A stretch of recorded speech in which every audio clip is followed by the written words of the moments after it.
L'amitié ne figure pas au programme du baccalauréat. Et d'ailleurs, peut-elle s'enseigner?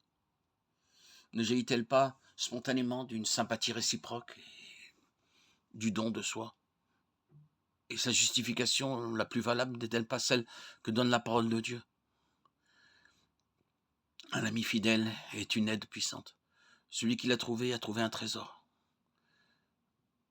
Ben Sirac 6,14.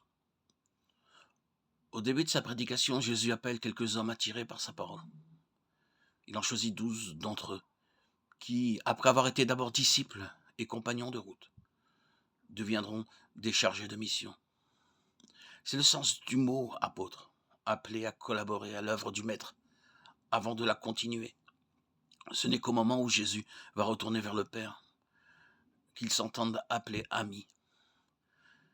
La sympathie du début, nourrie par des années de compagnonnage, est devenue une amitié que rien ne pourra briser. L'attachement passionné au Maître devient aussi le lien qui va les unir eux-mêmes. Cet amour commun leur permet de surmonter ce qui les avait parfois opposés. Ils peuvent maintenant s'appeler mutuellement amis. Jésus, le véritable ami, a été un bon professeur d'amitié, en la vivant le premier avec eux. Cette relation d'amitié s'incarne en chacun de nous, qui sommes appelés aussi apôtres, missionnaires, ambassadeurs du Christ.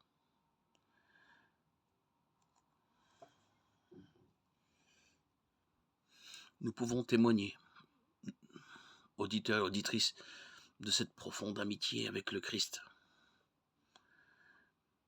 Il est pour nous tout sur le sentier où il nous a appelés un modèle. Il est le modèle d'ami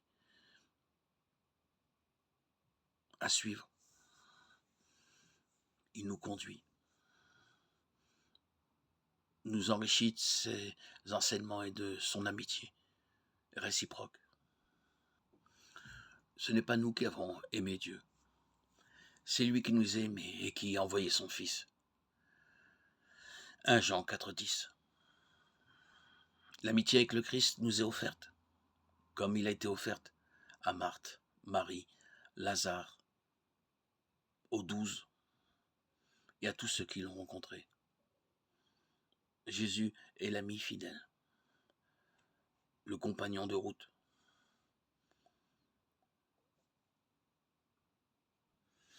Le Seigneur nous a permis de le découvrir par son Saint-Esprit. Et nous sommes ses témoins. Et nous avons tous la commune mission de témoigner de cet amour, de cette amitié.